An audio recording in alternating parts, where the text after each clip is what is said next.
Dalam Islam, kalau seseorang menjadi hakim dan dia ingin mendapatkan pahala seperti disebutkan dalam hadis ini, kalau dia berijtihad, berusaha mencari jawaban dari sebuah kasus dan dia benar, dia dapat double pahala atau 2 buah pahala. Kalau dia salah, setelah dia berusaha maksimal, maka tetap dapat pahala 1. Ini memang harus orang yang punya kapabilitas atau ya memang ahli di bidangnya, sehingga betul-betul dia tidak pandang bulu dalam mencari kebenaran tersebut. Dan ini tentunya sudah ada contoh. Sebagai penjelasan dari apa yang kami sampaikan, faedah pertama tadi adalah sikap Nabi Muhammad SAW sendiri di dalam riwayat yang sahih, di mana beliau pernah didatangi oleh Usama bin Zaid radhiyallahu anhuma. Usama ini sahabat, ayahnya juga Zaid sahabat, maka kita bilang radhiyallahu anhuma.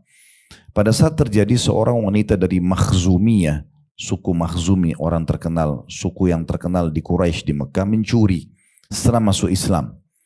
Jadi wanita ini dari suku yang sangat terkenal. Kebiasaan orang-orang Quraisy dulu di Mekah sebelum masuk Islam, kalau ada tokoh masyarakat, kalau ada orang yang punya jabatan, punya jalur keturunan yang terkenal, misalnya keluarga besar dan disegani, maka biasanya mereka tidak menetapkan hukum.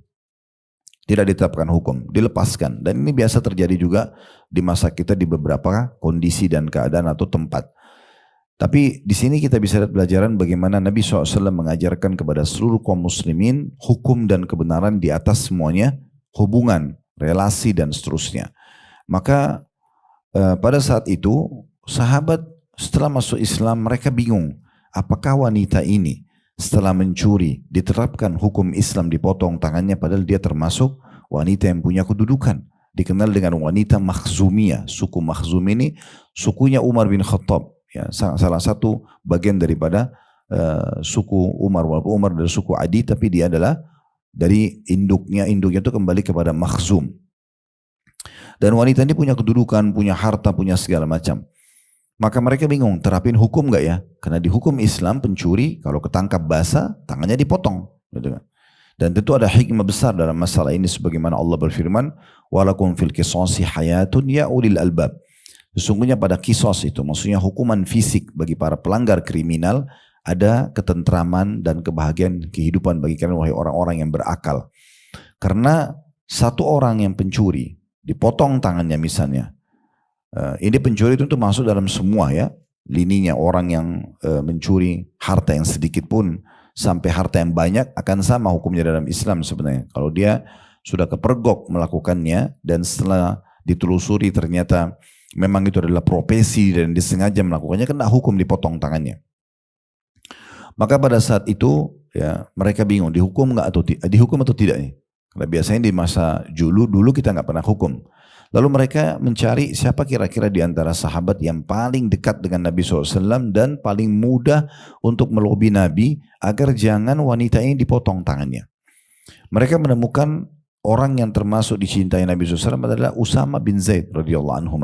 Karena memang ayahnya Zaid bin Harithah dapat julukan Hibbin Nabi SAW, kekasih Nabi SAW, dan anaknya Usama juga dikenal dengan kekasih Nabi SAW. Nabi sangat mencintai dua orang ini, Usama dan ayahnya Zaid.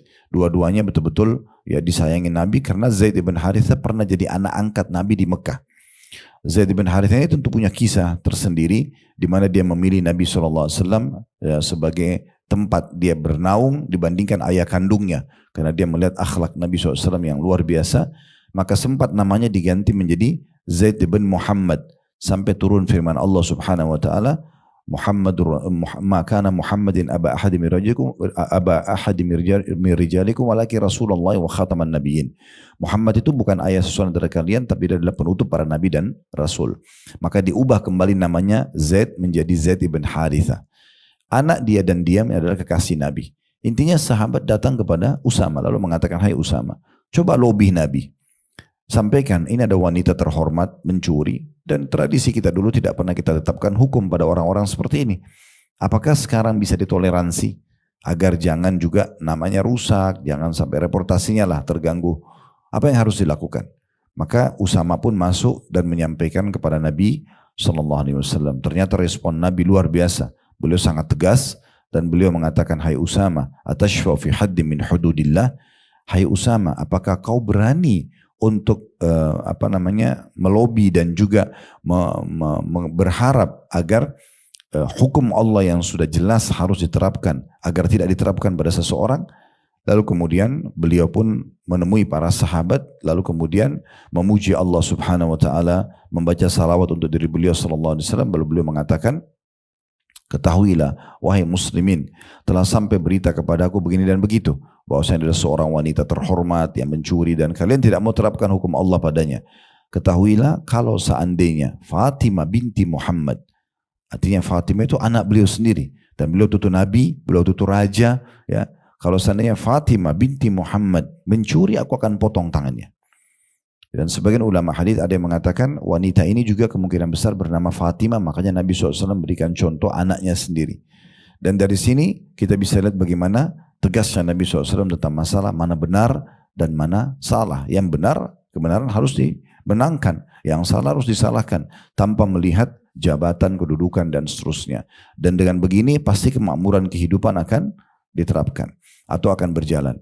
Nah, Allah SWT tadi sedikit juga kita tambahkan, menggambarkan bahwasanya pada kisos itu hukuman fisik bagi para pelaku kriminal, apalagi kalau sudah sampai mengambil hak orang lain seperti mencuri, korupsi dan seterusnya. Kemudian juga orang yang membunuh, ya, sehingga ada hukuman mati bagi mereka. Mungkin kalau di negara kita ada hukuman mati dengan ditembak misalnya, mungkin di hukum Islam itu dipenggal dengan pedang misalnya. Semua ini ya memang diterapkan bagi para pelaku kriminal yang kepergok dan memang sudah terlalu melampaui batas. Dan ini akan sangat besar hikmahnya. Di antara hikmahnya, kalau satu orang dipotong tangannya, pencuri misalnya, maka pastikan 10.000 orang pencuri selainnya akan berhenti mencuri. Mereka tidak akan berani lagi maling, rampok, tidak ada lagi premanisme dan segala macam, karena memang mereka tahu ini akan bermasalah. Ya, mereka akan menghadapi masalah yang berat, apalagi kalau hukum tidak memandang siapa yang melakukan pelanggaran akan dikena hukuman. Nah, ini yang dimaksud oleh firman Allah Subhanahu wa taala, walakum fil hayati walakum fil qisasi hayatun ya ulil albab. Pada kisos itu, pada hukum fisik bagi pelaku kriminal ada kemakmuran kehidupan bagi kalian wahai orang-orang yang berakal. Juga yang uniknya ada kisah terjadi di masa Ali radhiyallahu anhu pada saat beliau menjadi khalifah. Atau beliau menjadi khalifah. Ini unik sekali ya, karena khalifah itu menjadi raja ya. Kalau kita sekarang mungkin presiden gitu. Di masa itu pernah Ali bin Abi Thalib menunggangi unta dan baju perangnya jatuh dari unta. Ternyata ada seorang Yahudi. Ini bukan Muslim ya. Yahudi yang mencuri baju perang itu. Baju besi itu. Karena dia suka diambil. Kemudian Ali bin Abi Thalib tidak tahu di mana baju perang itu. Dia kemudian mencarinya sana sini nggak ketemu. Sampai satu hari dia melihat ada di tangan si Yahudi ini. Maka Ali bin Abi Thalib pun mengatakan, hai Yahudi, itu baju perang saya yang jatuh dari unta, gitu kan? Maka kembalikanlah. Dengan sangat baik Ali memintanya. Tapi Yahudi justru mengatakan, ini adalah baju perangku. Terbukti ada di tanganku. Maka Ali mengatakan, jelas itu baju perangku. Ali mengenal benar baju perang beliau, gitu kan? Maka Yahudi ini dengan sombongnya mengatakan, kalau begitu kita berhakim saja kepada hakim muslimin. Maka Ali bin Abi Thalib mengatakan, baiklah. Dan ini menandakan luar biasa di masa itu keadilannya diterapkan, karena Ali bisa saja dengan orang yang punya power ya, raja pada saat itu, mengambil, menyita dengan cara paksa selesai. Apalagi itu memang baju dia, baju perang dia. Dia punya jabatan ya, kemudian yang sedang mencurinya juga ini seorang yang kafir, orang Yahudi yang jelas-jelas ini berdusta. Tapi Ali menyetujui, mengatakan baik kita ke hakim. Waktu itu ada seorang hakim muslim yang sangat adil dan dia menjadi hakim 60 tahun ibu-ibu sekalian. Namanya Shuraih Al-Qadhi. Shuraih Al-Qadhi ini menjadi hakim di 5 khalifah. Di masanya Umar bin Khattab, di masanya Uthman bin Affan, di masanya Ali bin Abi Thalib, di masanya Muawiyah dan di masanya Yazid. Ada 5 raja Islam sampai semuanya meninggal, Shuraih menjadi hakim 60 tahun karena adilnya. Dan awal kisah Shuraih ini menjadi hakim, nanti ingatkan saya kita kembali kepada kisah bagaimana dia menghakimi Ali dan Yahudi tersebut. Di masa Umar bin Khattab radhiyallahu anhu, ini awal Shuraih menjadi hakim. Jadi dia pernah, Umar bin Khattab pernah membeli seekor kuda dari seorang muslim. Waktu itu Umar raja ketemu sama seorang muslim di pasar mau jual kudanya, lalu Umar transaksi. Waktu di masa itu biasa saja gitu, raja jalan di pasar, ketemu orang, itu tidak seperti kondisi kita sekarang gitu ya. Tapi masa itu orang biasa sekali gitu. Dia datang, dia menghakimi, kalau ada permasalahan dipecahkan di lapangan langsung dan segala macam. Maka Umar transaksi kuda sama orang tersebut. Setelah Umar beli dan sudah cocok harga dibayar, baru berapa langkah saja kuda itu ditunggangi oleh Umar, tiba-tiba kakinya pincang kuda itu. Maka Umar pun turun lalu mengatakan kepada orang tersebut, karena penjualnya masih belum hilang dari situ, masih ada. Kata Umar, kembalilah, ambil kudamu, kuda ini cacat. Maka penjual itu mengatakan, wahai Amir Mukminin, wahai pemimpin orang-orang beriman, di sini raja, Anda tadi sudah memeriksanya. Kuda ini saya jual normal, saya enggak jual dalam kondisi cacat, gitu kan? Maka pada saat itu lewat Shuraih, lalu Umar mengatakan, kalau begitu biar Shuraih yang menghakimi di antara kita. Ini kejadian Umar menjadi raja dan dia bisa saja mengambil secara paksa uang itu, ambil kudamu selesai, kan itu. Tapi subhanallah dia mau ada orang yang menengahi. Datanglah Shuraih, waktu itu Shuraih belum jadi hakim. Ini sebabnya kenapa jadi hakim. Maka Shuraih lewat, kata Umar, hai Shuraih, hakimilah di antara kami. Nah Shuraih dikenal dengan orang yang saleh, orang yang tegar dengan kebenaran. Pokoknya benar-benar, salah-salah, selesai. Gak ada toleransi dalam masalah itu bagi dia. Maka pada saat itu Shuraih mengatakan, apa masalahnya Amir Mukminin? Kata Umar, saya beli kuda ini dari orang ini, dan setelah saya bayar beberapa langkah kuda itu berjalan, tiba-tiba kakinya pincang dan saya suruh kembalikan. Tapi dia mengatakan dia jual kepada saya dalam kondisi sehat. Lalu ditanyalah kepada orang tersebut oleh Shuraih, bagaimana pendapatmu? Dia bilang, sebagaimana tadi Amir Mukminin bilang, kuda ini benar-benar sebelum dijual, sebelum dia bayar, sudah diperiksa dan sehat. Saya pun tahu kuda ini sehat. Masalah beberapa langkah kemudian dia tunggangi lalu pincang, itu bukan salah saya, karena terakhir sudah selesai. Ya, harusnya dari awal diperiksa. Maka Shuraih dengan sangat tegas mengatakan kepada Umar, wahai Amir Mukminin, kalau Anda ingin mengembalikan kuda itu kepada orang ini, kembalikanlah dalam kondisi utuh sebelum pincang. Atau ambillah kuda ini dan ini adalah hak Anda. Maka Umar melihat keadilan itu lalu mengatakan, hai Shuraih, mulai sekarang kau jadi hakim. Maka mulai itu dia jadi hakim di masa Umar sampai Umar meninggal, di masa Utsman sampai Utsman meninggal, di masa Ali sampai Ali meninggal, di masa Muawiyah sampai Muawiyah meninggal, dan di masa Yazid. Di 5 khalifah. Ini cukup lama ya, karena Umar bin Khattab berkuasa dari tahun 13 sampai 23 Hijriah. Utsman dari 23 sampai 37 atau 38. Ali sampai tahun 40 Hijriah. Muawiyah itu 20 tahun. Dari tahun 40 sampai tahun 60 Hijriah. Baru datang anaknya Yazid tahun 60-an sampai sekian gitu ya. Intinya Shuraih ini adalah hakim yang luar biasa, sangat adil dan terkenal dengan ketegasannya. Mana benar, mana salah, selesai. Ya, bagi beliau harus ditegakkan. Kita kembali kepada kisah Ali radhiyallahu anhu di masa kerajaannya yang tadi berselisih pendapat tentang masalah ya baju besi itu. Lalu kemudian Yahudi ini mengatakan, kita berhakim pada hakim muslimin. Waktu itu Shuraih hakimnya. Datanglah Ali bin Abi Thalib di pengadilan. Waktu Shuraih melihat, Shuraih langsung memberikan tempat gitu pada saat itu. Dalam beberapa athar bahkan sebenarnya oleh Shuraih dipersilahkan masuk ke pengadilan gitu kan. Maka Shuraih mengatakan, ada apa wahai Amir Mukminin? Tapi setelah menjalankan antrian di pengadilan, orang-orang yang terlebih dulu masuk, Shuraih dahulukan. Bukan karena dia raja lalu didahulukan gitu. Diselesaikan antrian, setelah datang gilirannya Ali sama Yahudi tersebut, lalu kemudian hakim Shuraih menanyakan kepada Ali, ada apa wahai Amir Mukminin? Kata Ali, saya beberapa hari yang lalu menunggangi unta saya dan ada baju besi, baju perang saya jatuh. Dan bentuknya begini dan begitu. Dan saya yakin ini adalah baju perang saya yang bersama di tangannya Yahudi ini. Lalu hakim Shuraih tanya kepada Yahudi, bagaimana pendapatmu? Dia mengatakan, baju besi ini ada di tangan saya. Jelas punya saya. Dia berbohong ya. Tapi dia bilang begitu. Kemudian kata hakim, wahai Amir Mukminin, orang yang sedang menuduh dalam Islam wajib mendatangkan saksi dan bukti-bukti. Anda tidak bisa menuduh orang, walaupun itu hak Anda, kalau kecuali Anda punya bukti dan punya ya, saksi. Bukti tidak ada. Karena memang benda itu lagi tidak di tangannya, lagi di tangan si Yahudi. Saksi. Maka ditemukanlah ada 2 saksinya. Saksi yang pertama adalah budaknya Ali bin Abi Thalib, waktu itu ada masa perbudakan. Kemudian yang kedua Hasan, anak beliau. Maka hakim mengatakan, wahai Amir Mukminin, kalau kesaksian budak Anda kami terima. Dia muslim, kita terima walaupun dia budak. Tapi anak Anda gak bisa. Anak gak bisa jadi saksi buat ayahnya. Pasti dia bela ayahnya. Dalam Islam itu anak di pengadilan Islam tidak bisa memberikan kesaksian pada ayahnya. Maka Ali pun terdiam. Dalam beberapa athar Ali mengatakan, bukankah Hasan ini Nabi SAW sudah bersabda tentangnya dia adalah pemimpin anak-anak muda di surga? Kata Shuraih, iya. Itu tidak dipungkiri. Tapi ini masalah keputusan hukum. Anda datangkan saksi yang bisa kami terima, maka baju itu punya Anda. Ali terdiam. Lalu tiba-tiba si hakim ini mengatakan, Shuraih mengatakan, wahai Yahudi, ambillah baju perang itu punya kamu. Di situ teman-teman sekalian terjadi satu fenomena yang luar biasa. Di mana Yahudi ini tidak menyangka. Dia tahu dirinya orang kafir. Dia tahu yang sedang dia hadapi masalah ini adalah raja muslimin. Dia tahu yang menghakimi adalah hakim muslimin. Harusnya jelas-jelas dia akan dikalahkan gitu. Tapi justru karena tidak ada bukti, tidak ada saksi, maka akhirnya baju besi itu jatuh di tangan dia.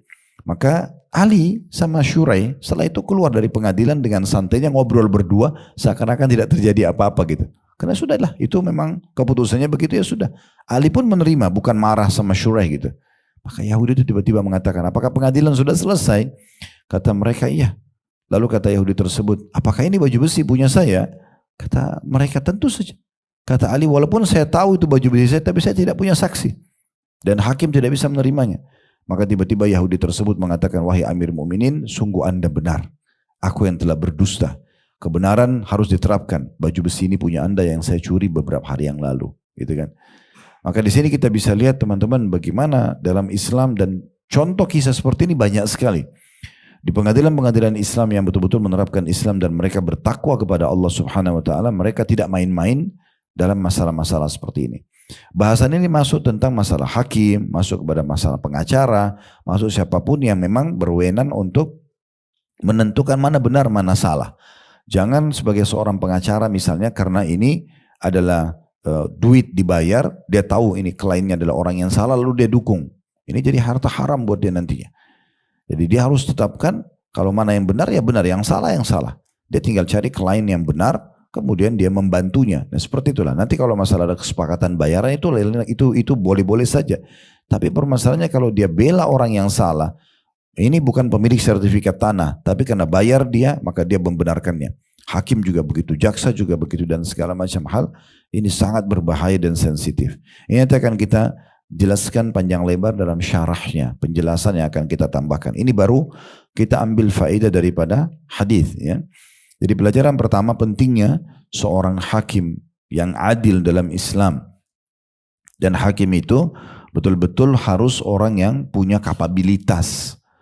Dia hakim itu bukan cuma berilmu, bukan hanya sekedar punya jabatannya, tapi memang orangnya sebagaimana Imam Nawawi mengatakan di sini ya, yang tadi sudah kita bacakan, dikatakan bahwasanya hadis ini diperuntukkan bagi hakim yang alim, faham ilmu agama, ahli dalam ilmu hukum. Ada juga ulama ibu-ibu sekalian, tapi dia tahu hukumnya, tapi dia nggak bisa menghakimi di antara orang. Bahkan kadang-kadang mungkin di antara anaknya atau pertikaian dia sama istrinya pun dia tidak bisa menyelesaikannya walaupun dia seorang alim. Karena dia bukan orang yang faham menghadapi permasalahan. Tetapi ada orang yang ahli hukum, dia faham. Dia bisa tahu dengan feeling dia, dengan perasaan dia. Kalau dalam Islam ada namanya firasatul mu'min. Perasaan orang beriman, makin dekat sama Allah, feeling kita itu makin benar biasanya. Gitu ya. Dia tahu orang ini bohong atau tidak. Kemudian dia kuatkan dengan bukti-bukti yang ada misalnya. Itu dikenal dengan ahli hukum. Nah di sini baru dia boleh menjadi hakim. Dan di sini kalau dia berijtihad baru dapat 2 pahala. Kalau dia salah tetap dapat pahala 1. Karena dia bukan pihak kepada manapun kecuali kebenaran.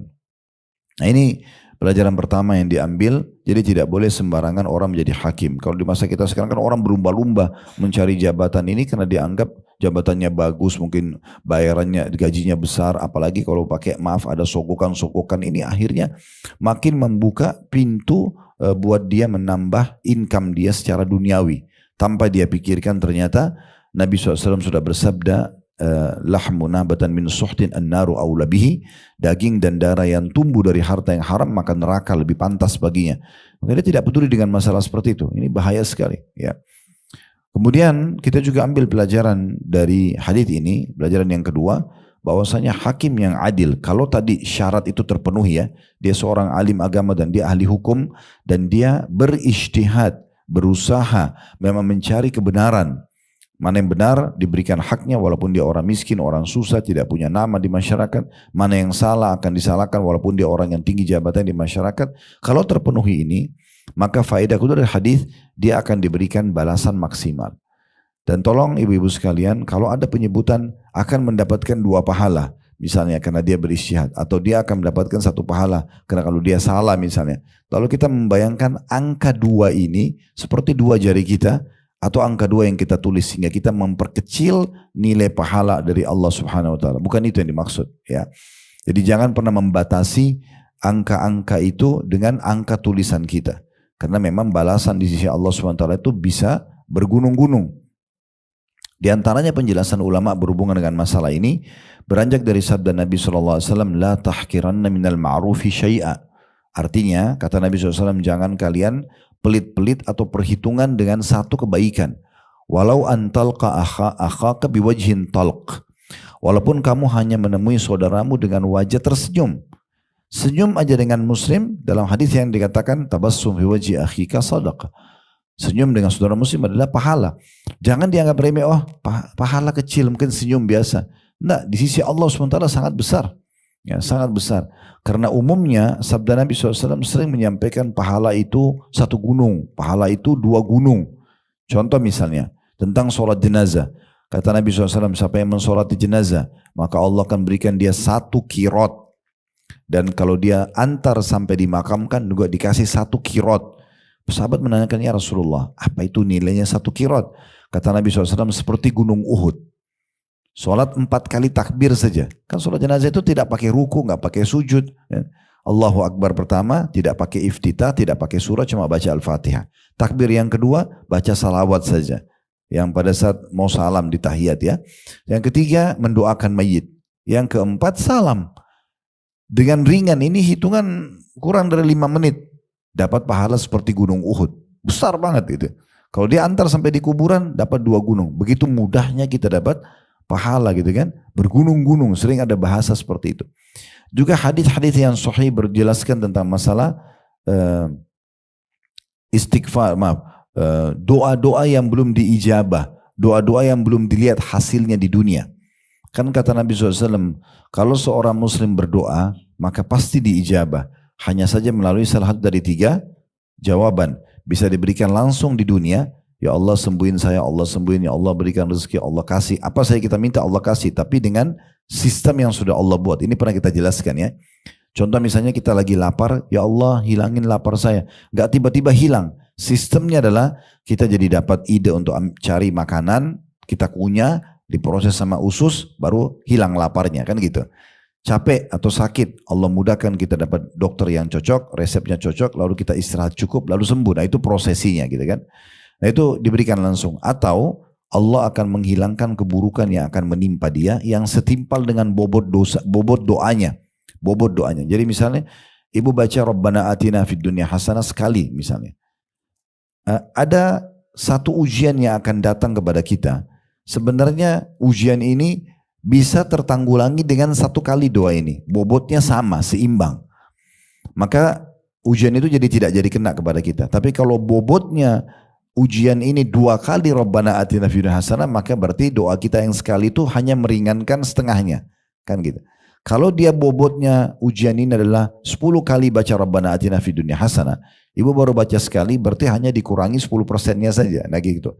Makanya kata Nabi SAW, orang muslim yang berdoa bisa diberikan langsung atau dihilangkan ujian yang akan menimpanya sesuai dengan kadar bobot doa dia. Maka makin sering kita berdoa, maka makin besar potensi untuk menghalangi ujian yang datang. Nah yang ketiga, disimpankan untuknya yang dia panen dalam bentuk pahala pada hari kiamat. Nah ini yang jadi saksi bahasan kita nih. Pada hari kiamat nanti akan didatangkan orang-orang yang diberikan pahala kata Nabi SAW bergunung-gunung. Ada istilah bergunung-gunung, besar, banyak sekali. Kemudian dia pun bertanya kepada para malaikat, ini pahala dari mana? Perasaan saya nggak pernah kerjain ini gitu. Maka kata para malaikat, inilah doa-doamu yang kamu panjatkan di dunia yang belum kamu dapatkan balasannya di dunia. Maka orang itu pun berharap agar semua doa dia di dunia ya, tidak diberikan di dunia tapi dia dapat dalam bentuk pahala di hari kiamat nanti. Nah ini yang dimaksud di sini adalah bagaimana doa-doa yang biasa kita panjatkan dalam rutinitas kita antara azan dan iqamah pada saat hujan turun, lagi musafir, apalagi di waktu-waktu mustajab begitu ya, lagi berpuasa misalnya atau menjelang buka puasa atau doa orang tua buat anaknya dan seterusnya. Itu ternyata sangat sederhana tapi akan datang pahalanya bergunung-gunung pada hari kiamat. Jadi istilah gunung ini sering kita dengar. Itu kalau dalam mendapat pahala. Tentu banyak hadis berhubungan dengan masalah ini, contohnya saja. Begitu juga dengan penghapusan pahala. Contoh sabda Nabi SAW, orang yang memelihara anjing di rumahnya, begitu dalam hadis ya, akan dikurangi pahalanya 2 gunung per hari. Jadi ada istilah gunung juga. Kita bisa bayangkan satu hari dihilangkan 2 gunung. Berapa banyak pahalanya orang ini. Mungkin yang pelihara anjing itu cuma sholat 5 waktu saja. Mungkin dia tidak sholat duha, mungkin dia tidak lakukan ibadah-ibadah lainnya. Tapi penyebutan tentang dihapusnya 2 gunung pahalanya per hari, berarti menandakan pahala itu besar banget. Ya, mungkin kita hanya senyum dengan muslim, mungkin kita hanya berbagi makanan, mungkin segala macam. Ada sebuah hadis juga diangkat oleh Al-Mundhiri rahimahullah. Itu dalam bab sedekah. Hadis ini unik itu. Kata Nabi SAW, ada orang sebelum kalian, ya maksudnya orang-orang sebelum kita, orang ini sangat soleh. Sangat soleh. Dia beribadah sekian puluh tahun kepada Allah Subhanahu Wa Taala. Pahalanya banyak banget. Satu waktu datang seorang wanita kepada dia, kemudian menggodanya. Dan berhasil tergoda, dia berzina selama 6 hari. Kalau nggak salah dalam hadis ini disebutkan dia beribadah 60 tahun. Ternyata ibadah dia 60 tahun ini, kata Nabi SAW, setelah dia berbuat zina 6 hari, ditimbang di timbangan amalnya, ya itu kalau ditimbang dia masih belum meninggal, dia masih, tapi Nabi SAW mengatakan ini kalau ditimbang, 6 hari zinanya itu mengalahkan 60 tahun ibadahnya. Saking beratnya dosa zina itu. Lalu kemudian, kata Nabi SAW, orang ini pun mengucilkan dirinya, dia pergi gitu kan. Kemudian dia diuji oleh Allah Subhanahu Wa Taala sementara proses hidupnya berjalan, dia susah segala macam.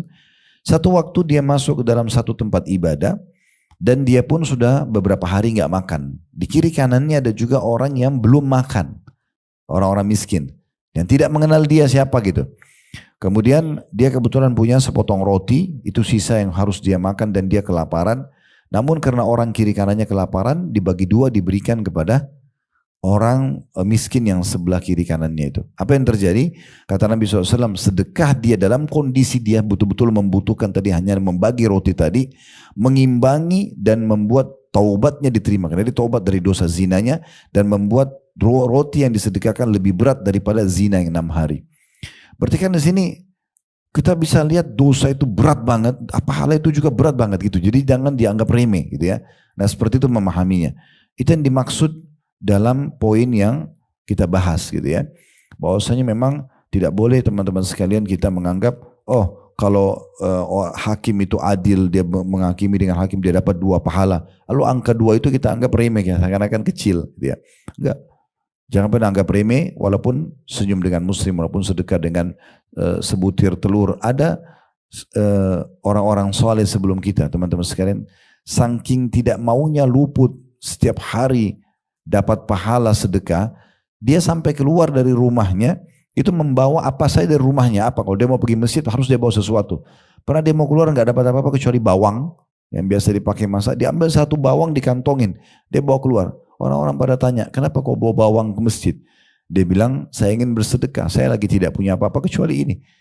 Maka kemudian dia sedekahkan bawang tersebut kepada orang yang kebetulan membutuhkannya atau lewat depan masjid. Nah seperti itulah mereka karena tahu bahwasanya Allah Subhanahu Wa Taala itu kalau memberikan balasan tidak ada batasannya ya. Sebagaimana Allah mengatakan, Innallaha yarzuqu may yasha bighairi hisab. Allah itu kalau berikan balasan maka tidak ada batasannya. Dan penjelasan tentang masalah itu dijelaskan tadi sama Imam Nawawi rahimahullah. Kalau dia ahli ilmu, dia alim, dia ahli dalam ilmu hukum, dia betul-betul mencari kebenaran, maka ijtihadnya akan mendapatkan 2 pahala. Dan kalau dia salah, dia bukan salahnya ini bukan disengaja. Dia coba menghakimi, tapi ternyata dia keliru, ya. Atau dia sempat menentukan sebuah peraturan atau hukum, dia keliru. Kemudian dia bukan sengaja, maka tetap dicatatkan baginya 1 pahala. Makanya Nabi SAW juga mengingatkan pada saat beliau menghakimi 2 orang yang sedang bertikai, selalu beliau mengatakan, ingat, saya hanya menghakimi apa yang nampak depan mata saya. Maka setiap orang di antara kalian harus bertakwa kepada Allah, ya, harus betul-betul tahu walaupun saya benarkan dia karena sesuai dengan argumentasi atau bukti-bukti yang ada. Tapi ternyata dia salah, dia harus bertakwa sama Allah, dia harus kembalikan haknya orang lain. Karena kalau tidak nanti akan lebih berat di hari kiamat nanti. Nah, seperti itulah. Juga di situ dikatakan sebaliknya, sedangkan orang yang bukan ahli dalam hukum. Nah, ini juga pelajaran penting yang bisa kita ambil yang ketiga dari hadis, ya. Apa yang dijelaskan oleh Imam Nawawi rahimahullah di halaman 80, ibu-ibu sekalian, itu di bagian kedua penjelasan beliau. Bisa dilihat di bagian pertengahan, ya, yang setelah kata-kata mereka melanjutkan. Maksudnya para ulama melanjutkan, ya. Sedangkan bagi mereka yang tidak ahli dalam hukum, maka haram bagi mereka untuk menghukumi. Tidak boleh sembarangan hakim itu diangkat sementara dia bukan ahlinya. Tidak boleh orang sembarangan bicara masalah hukum agama bukan ahlinya. Dan seterusnya, seperti orang kalau bukan ahli listrik bicara tentang listrik, maka konslet lah semuanya, gitu kan. Yang tidak dibolehkan dalam Islam.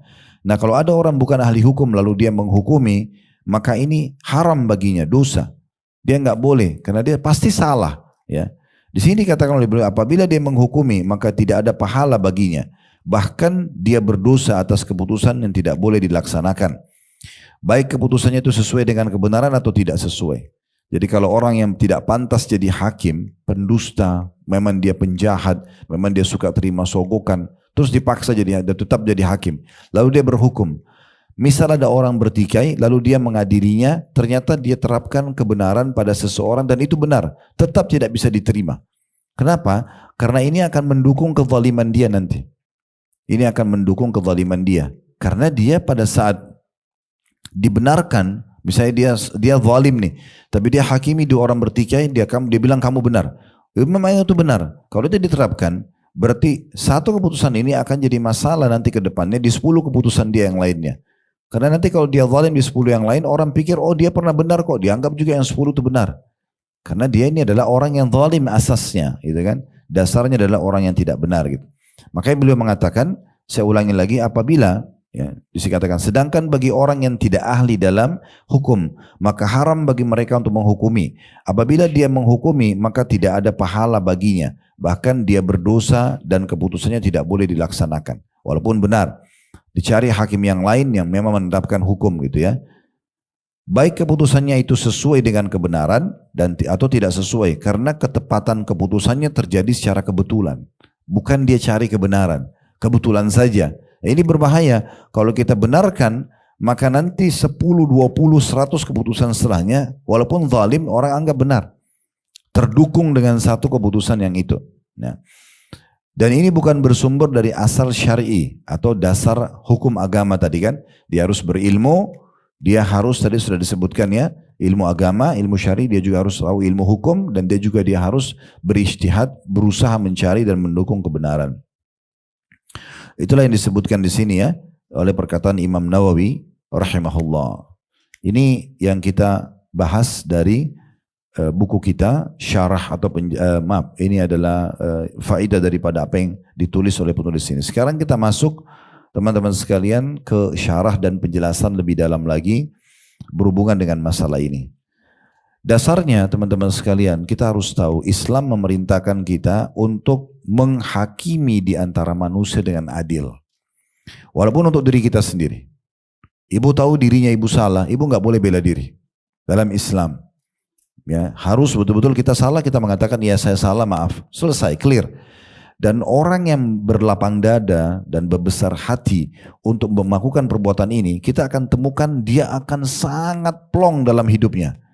Dibandingkan dia salah, dia membela diri. Setiap kali ditanya, dia bela diri lagi. Sampai kapan dia mau bohong dalam permasalahan yang sama. Tapi di saat orang salah, maafin saya salah. Clear. Di saat itu mungkin dia sedikit terpukul atau orang menilai negatif. Tapi setelah itu clear, selesai.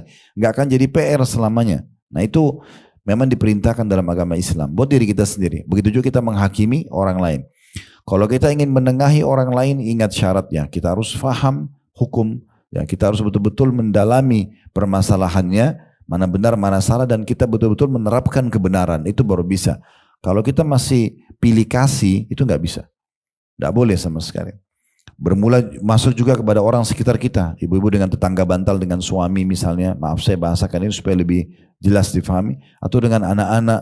Jangan misalnya karena anak yang bungsu lebih kita sayang daripada anak yang sulung misalnya. Lalu kemudian kita membelahnya walaupun dia salah. Ini nggak boleh. Ya, ini seringkali ada penyampaian di pengajian kami dan kasus-kasus lapangan begitu ya. Karena kadang-kadang ini yang adiknya yang lebih kecil, kakaknya benar tetap kakak yang disalahin. Ini nggak bisa. Jadi dia tumbuh besar si kakak ini merasa selalu tertolimi.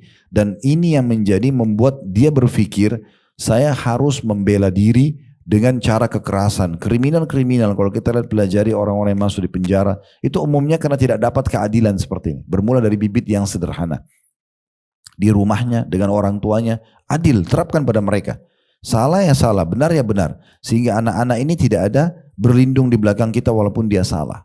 Ya, tolong ibu-ibu juga diperhatikan poin ini ya. Jangan karena ibu terbawa perasaan di saat anak melakukan satu perbuatan salah, jangan ragu untuk ditetapkan hukum padanya. Itu sesuai dengan kadar perbuatannya. Karena kapan dia salah dan kita dukung, ini akan membuat dia mengulanginya. Pernah ada dan sering terjadi kasus di Indonesia itu ya, di negara kita, bahkan di kerabat kami pernah ada terjadi. Karena sang anak ini setiap kali buat salah ibunya selalu bela dan ayahnya sudah coba marahin tetap saja dia berusaha membelanya, akhirnya jadi masalah. Anak ini dibela sampai pernah ada yang ditangkap narkotika, ada yang pernah jatuhin dalam kondisi mabuk mobil jatuh di laut ya. Dia sempat diselamatkan, dia tidak pikir mobil itu mau diselamatin, dia tidak merasa berdosa dengan kesalahannya karena selalu dibela. Ya. Masuk di penjara pun karena melakukan perbuatan dibela, dikeluarin. Akhirnya dia selalu merasa ya udah saya tidak salah kok. Yang tidak ada pelajaran yang bisa diambil dari kesalahan dia. Ini berbahaya. Pendidikan yang benar adalah menetapkan kebenaran pada mereka kalau mereka benar dan menetapkan kesalahan pada mereka kalau mereka salah. Disitulah ibu mendidik dia menjadi sebuah figur atau karakter pemimpin yang bisa nanti membela kebenaran dan juga menegakkan hukum pada orang yang salah. Itu tidak boleh main-main soal masalah ini. Ini kita diperintahkan oleh Allah Subhanahu wa ta'ala.